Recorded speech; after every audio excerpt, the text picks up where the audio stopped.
As a racehorse, Star Witness had star quality. The chestnut speed machine surprised his connections with his precocity and then piled on the speed at 3. Star Witness is the newest arrival at the world's oldest family-owned thoroughbred farm, Widden Stud, and stud principal Anthony Thompson isn't upset to have him. He's been terrific, Gus. He's a horse that's just a natural. He's very intelligent. He seems to want to do whatever you ask him to do. Arriving here the night before our open days started, it's a challenge to bring him out in the parade and ask him to behave. No, we walked him around there in front of the crowd the first time he'd been out, and he pricked his ears. Star Witness showed he was a horse of abundant promise with an impressive debut win. He's obviously a naturally talented horse. As Danny O'Brien, who trained him, said, he didn't ask him or really push him to do too much. He just sort of was a horse that wanted to do a lot, and Danny doesn't typically really rev his 2-year-olds up, but this horse put his hand up, and Danny took him to the races at Moonee Valley, and he was just a natural. Despite being by Starcraft, a horse known as an excellent 3- and 4-year-old, Star Witness took his place in stakes company at his second start at 2. Danny was, just a bit unsure exactly where he'd go, but he had to train quite a lot of the family, train the mother and Frosty, half brother, and I think as a family that's had a lot of success down the Flemington Straight, and Danny O'Brien was keen to show him the Flemington Straight. Ran him in the Talon Dirt, and obviously ultra impressive there. He really stepped up again and loved it at only his second start. Star Witness a length away, starting to close. Namaste battling. Star Witness after Tricky with 50 to go takes the lead, and Star Witness starts to draw away. Beat Tricky a length and a quarter. Star Witness's next run was astounding. That was an awesome win. I don't know if I've seen a 2-year-old Group 1 race one like that, or a 2-year-old race full stop one like that. Danny sort of speaks of it as a tough race to watch. He knew he was a very talented horse. He knew he could run great sectionals, but when he wobbled around the turn, he was so far back.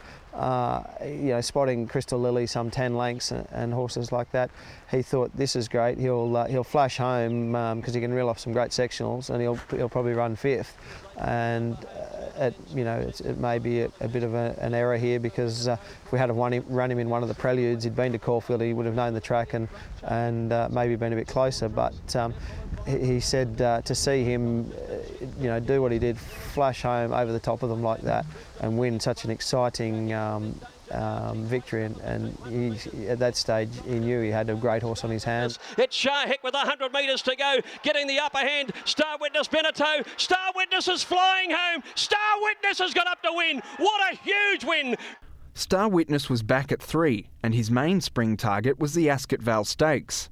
It was that type of horse, and I think that was just a beautiful race for him. Obviously a sire-making race, and the team had done their homework and realised, Northern Meteors and Fastnet Rock and those sort of colts won the Ascot Vale, and then go to stud and get such great support, and it's really emerged as that sort of race. So Danny set him for the Ascot Vale, and he was just sitting on the back of Solar Charged, and had them covered a couple of furlongs from home when he asked him to, James Winks asked him to quicken. He really did, and put it beyond doubt pretty quickly. Star Witness was the leader, a length and a half. Kurtana buffering in a good battle behind these, but Star Witness in front of Kurtana. Star Witness comes away, too good for them. Star Witness 2 lengths, Kurtana. Beating your own age is one thing, and he did it very impressively, but at his next start, only a few days later, he was asked to back up against the best mare in the world, and he more than held his own. Well, I think it was one of the great races of the carnival.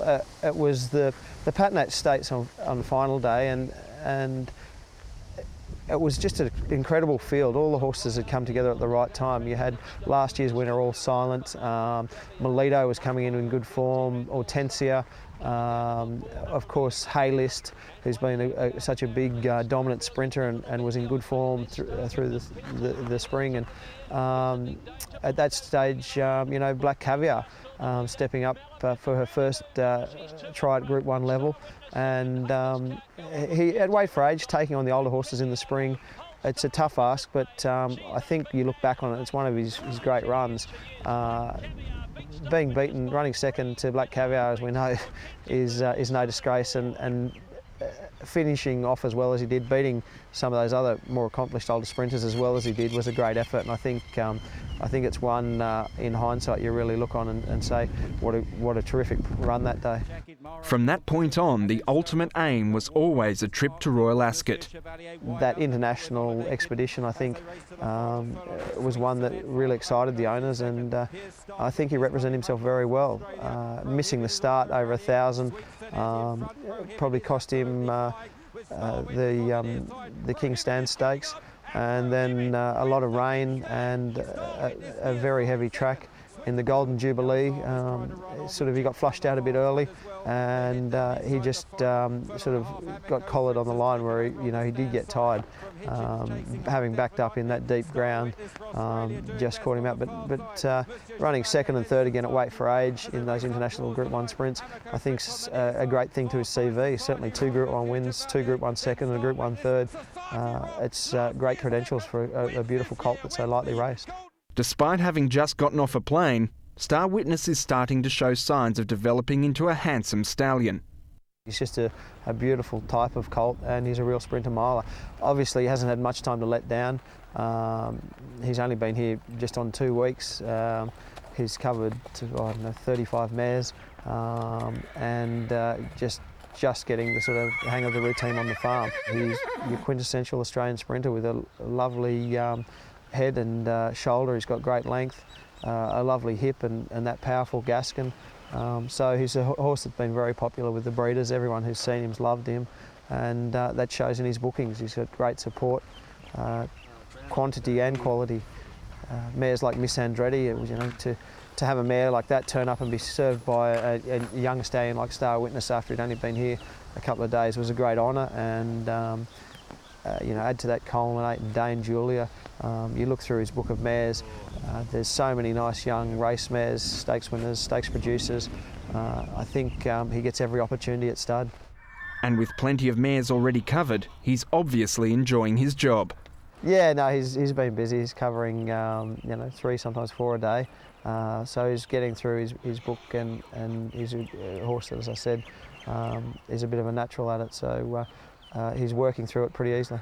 Quite complementary to the other stallions on the roster too. You've got a fast Group 1 winning 2-year-old by More Than Ready. You've got an Encosta de Largo with heaps of speed, and now you've got one from the Neurav line as well coming in. And although they're all sort of similar style racehorses, they are different horses in their own way. Yeah, they are. I mean, when you look through our stallion lineup, Gus, there's a lot of similarities in these horses. Horses with great speed and a great turn of foot, from good families and good types. Horses like Nakoni, who was so popular last year, who's a dual Group 1 winner too, out of a terrific mare. Obviously Northern Media, again, Group 1 winning sprinter from that great family, the family of Smart Missile. More Than Ready's best son in Sebring, who's won the Slipper. And again, from a good colonial family, the family of Baguette, who won the Slipper. Stratum, of course, who's bred to win a Slipper, won the Slipper, and now side a Slipper winner. So you go through the roster, the young horses like Tickets, again, a great 2-year-old from a great family with that sort of type. So they're the horses that work for us. Obviously they're commercial, and they're the horses that are doing the great job on the size table. The Australian size are really dominating there as well. So they're the horses that work in the Widden system, and when we do our research and go trying to secure the next stallions, you tend to look for things you think will work and have worked in the past, and they're the horses we're coming up with.